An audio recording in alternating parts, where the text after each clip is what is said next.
Hey, this is part 2 of the video of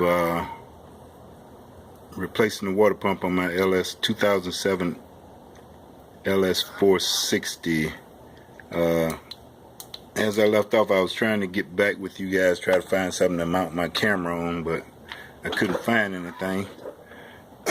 So I'll start back up, and what I've already done, since I didn't have a free hand, I had to just go ahead and do it. And I've already mounted back the thermostat housing. It's the thermostat housing here, and it's the thermostat, and it bolts to the water pump right there that I showed you guys earlier. It bolts back there to the water pump. And then I have this is the hoses that I put back onto the short hose and the long hose, and the long hose fits up top. There is where I was telling you could take it off on the engine up top here, all the way up top there. You can easily get to it right there.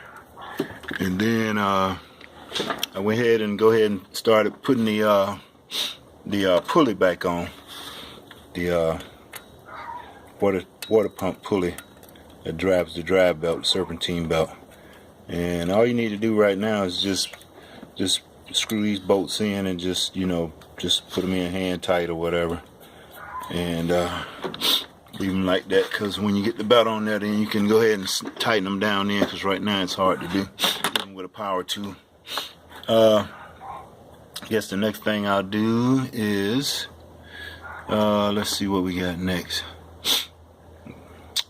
Look like we're ready for the serpentine belt, really. I think so. Yep. This is where the dipstick tube bolt, I just got that hand tight right now. Yep, I think we're just ready for the serpentine belt. So go ahead and get the belt and go ahead and put it on, and you pretty much, you're done. You just kind of button this up, button everything back up. That's all you got to do. And refill it with coolant. Put your coolant reservoir back here and refill it with coolant. Make sure you use a good 50-50 mix. And one thing I did when I was putting this thermostat housing back on, you got that O-ring gasket in your water pump. In your water pump, there's a rubber gasket that sits here, and sometimes, like mine, wouldn't stay up in there, so I used a little bit of petroleum jelly to hold it in place, and that worked out good. I guess it was a little bit bigger than it should be and stuff, but I just used a little bit of Vaseline and put on there. You really probably should use silicone, but Vaseline will probably work too. I don't think it'll hurt that neoprene gasket. Alrighty, and let's see what else I want to tell you guys about. And make sure you check your pulleys and everything. Since you got your belts off, make sure they're not making any noise. Make sure they roll freely and everything like that. Oh, and then here's the other thing I want to tell you guys.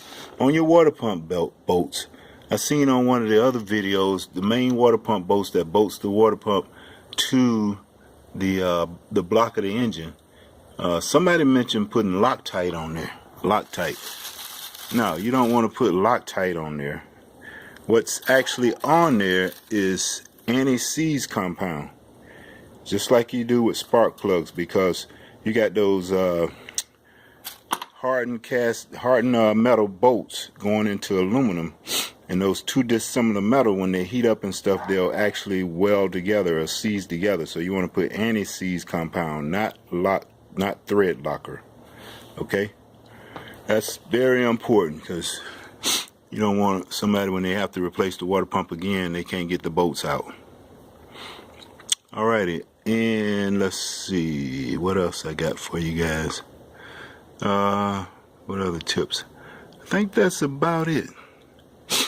And like I said before, I just went ahead and put the housing on first, and then I put the thermostat.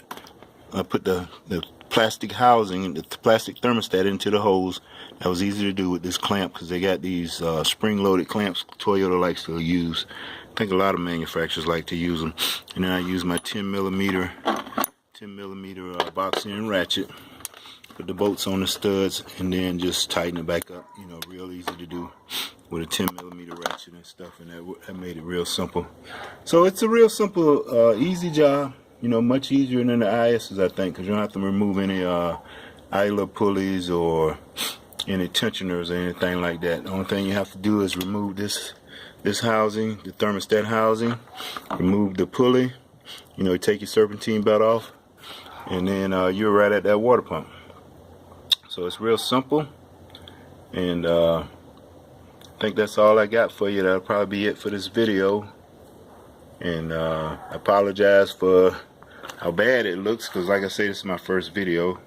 Worked on cars for many years, but my first video doing this, I was kind of handicapped trying to do this kind of stuff. And I'm just gonna button this back up, and I wish you guys the best.